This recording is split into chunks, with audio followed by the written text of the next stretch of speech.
Thank you very much. Well, thank you. Good morning and welcome to the Great Hall of the United States Department of Justice. This building was completed in 1935, and this hall is great in part because of the size and majesty of the room, but in part because of the people who have occupied the room, which includes all of you and includes our current and former Attorney General of the United States. When our keynote speaker, Louis Franklin, and I joined the Department of Justice the same year, 1990, a young man named William Barr was the Deputy Attorney General of the United States. He went on to become Attorney General of the United States, and Louis and I have now had the privilege of twice seeing Bill Barr elevated to Attorney General of the United States. Let me tell you a little bit about his background, because it's the first time that I've gotten to formally introduce him in this building. He received his bachelor's degree from Columbia University and his master's in government and Chinese studies, also from Columbia. He then served in the CIA before receiving his legal degree with highest honors from George Washington University Law School. Attorney General Barr then served as a law clerk to Judge Malcolm Wilkie in the D.C. Circuit Court of Appeals just down the street. He joined a Washington law firm.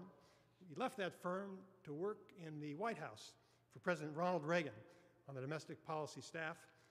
Then he returned to his law firm. Under President George H.W. Bush, Attorney General Barr became first Assistant Attorney General, then Deputy Attorney General, and then the 77th Attorney General of the United States. In his first term as Attorney General, he helped create programs and strategies to reduce violent crime, and he was responsible for establishing new enforcement policies in a number of areas, including financial institutions, civil rights, and antitrust merger guidelines. Mr. Barr also led the department's response to the savings and loan crisis. He oversaw the investigation of the Pan Am 103 bombing, and he directed the successful response to the Talladega prison uprising and hostage-taking, as well as coordinating our counterterrorism activities during the first Gulf War. The Attorney General then spent time in the private sector before returning as the 85th Attorney General of the United States. Before I introduce Attorney General Barr, let me just take a moment first to thank Richard Toscano and the staff of the Justice Management Division, in addition to Anisha Herring and others who worked to put together this important event. We're really honored to have all of you here. I particularly want to thank Dorothy Williams for her stirring rendition of the national anthem. Dorothy, you always add such a special touch to these occasions, and it's a real honor to work with you here in the Department of Justice. Ladies and gentlemen, we are very grateful for all of you being here today, and I want to ask you please to join me in welcoming the second person ever to serve twice as Attorney General of the United States, the first to serve in 2 separate centuries as Attorney General of the United States, William Barr. Thank you.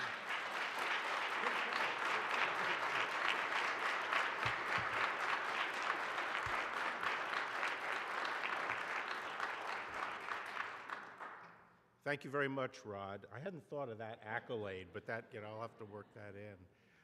And thank you for your distinguished service at the department for 30 years. And I'm going to take credit for having detected the talent that you have and being partly responsible for bringing you into the department. And I want to thank you especially for your willingness to stay for a time to help me with this transition. I have to say, it's been thoroughly enjoyable working with you. I too would like to thank Richard Toscano and Granette Trent for putting on this important event every year.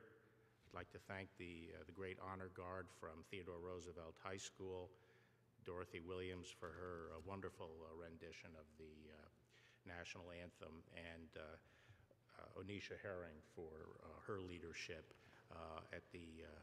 as vice chair of the Department's Association of Black Attorneys. And above all, I want to thank all of you for being here to honor Black History Month. Black history is American history. You can't tell one story without telling the other.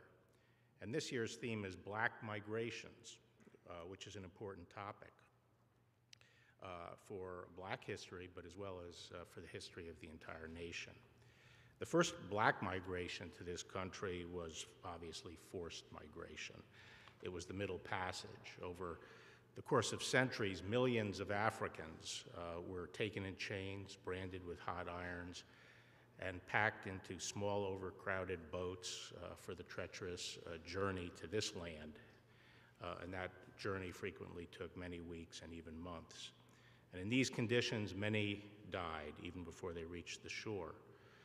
In 1789, in a speech before Parliament, William Wilberforce cited an estimate that 1 in every 8 slaves bound for Jamaica died on the Middle Passage, and that 1/3 died soon after arrival. Slavery, it's often been said, is the nation's original sin. James Madison himself recognized as much in a letter he sent decades after he helped draft the Constitution that codified slavery. Writing in 1820 to his old friend, the Marquis de Lafayette, Madison described the political turmoil that had resulted from the inexcusable tolerance of slavery as, quote, the dreadful fruitfulness of the original sin of the African trade, unquote.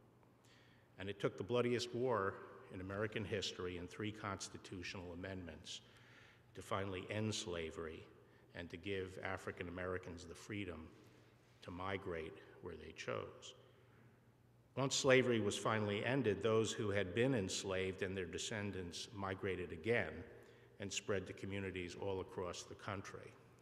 For example, there were the exodusters, thousands of African Americans who fled the South for the Great Plains and for homesteads in the West.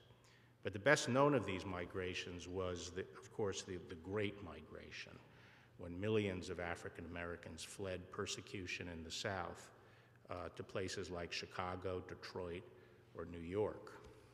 It's a great book written by a Pulitzer Prize-winning African American writer, Isabel Wilkerson, called The Warmth of Other Suns, and perhaps many of you have read it, but if you haven't, it's a beautiful book which you should read. And it is the history of the Great Migration. And she writes, during the First World War, a silent pilgrimage took its first steps. Over the course of 6 decades, some 6 million black Southerners left the land of their fathers and fanned out across the country for an uncertain existence. By the time it was over, no northern or western city would be the same.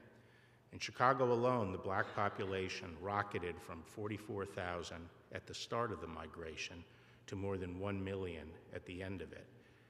By the turn of the 21st century, blacks made up 1/3 of the city's residents, with more blacks living in Chicago than in the entire state of Mississippi.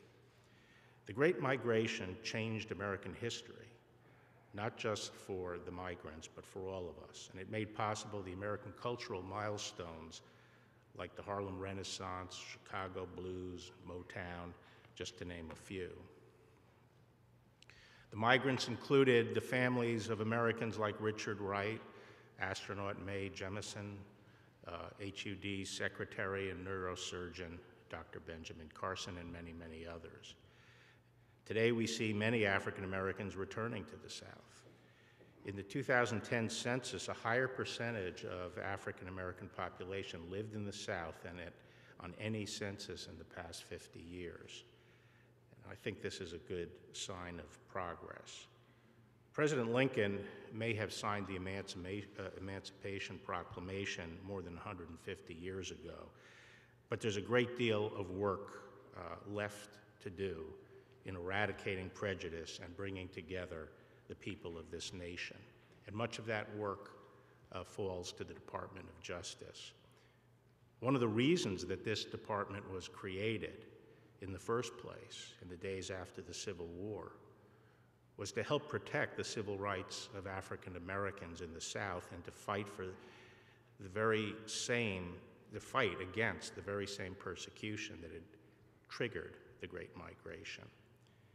And that is why I pledged at my confirmation hearing before the Senate Judiciary Committee that one of my top priorities as Attorney General would be protecting the right to vote.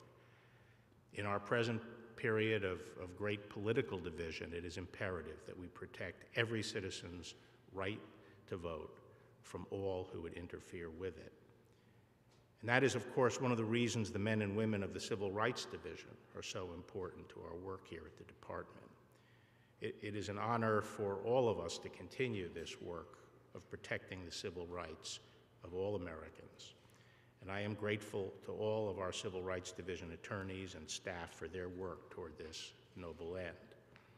And I appreciate the 18,000 African Americans who work at this department, including many who serve as attorneys and as senior executives. All of them are helping to write the next chapter in Black history at this department.